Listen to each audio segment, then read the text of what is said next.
السلام علیکم تازه خبر را مخې ته شوې وه چې د محمد زاده اګروال قاتلان ګرفتار شوي وو. د محمد زاده اګروال قاتلانو ټول حقیقت راښکاره کو.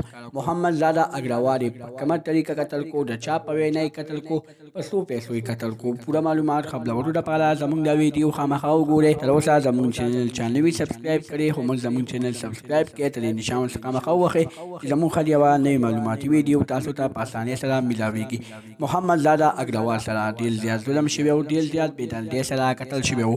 دوستانو، محمد زاده اګروال قاتلان ګرفتار شوي وو. قاتلانو ټول حقیقت راښکاره کړی دی چې محمد زاده اګروال یې په کومه طریقه قتل کو، په څو پیسو دپاره یې قتل کو. دوستانو، قاتلان وایي چې محمد زاده اګروال مونږه ډېر په بد حالت قتل کو.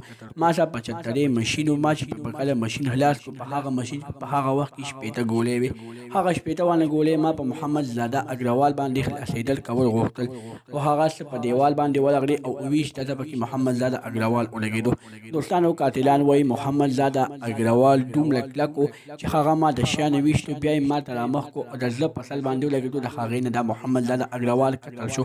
دوستانو، چې کله محمد زاده اګروال قاتلانو دا خبرې وکړلې، نو پلار او مور یې په سرو سترګو په جلا شو. وی ویلې چې په هغه وخت کې به زما په بچي باندې څه تېر شوي وي، ځکه چې زما بچي باندې 20 ګولۍ خلاصې کړي دي. په هغه 80 ګولۍ کې خالي زما بچي بدن ته 20 ګولۍ ورغلې دي.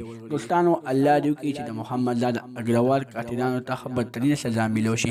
د نورو معلوماتي ویډیوګانو لپاره زموږ چینل سبسکرایب کړئ، تر دې نشان څخه خامخا ووهئ چې زموږ هر یوه نوې معلوماتي ویډیو تاسو ته په اسانۍ سره میلاویږي. والسلام.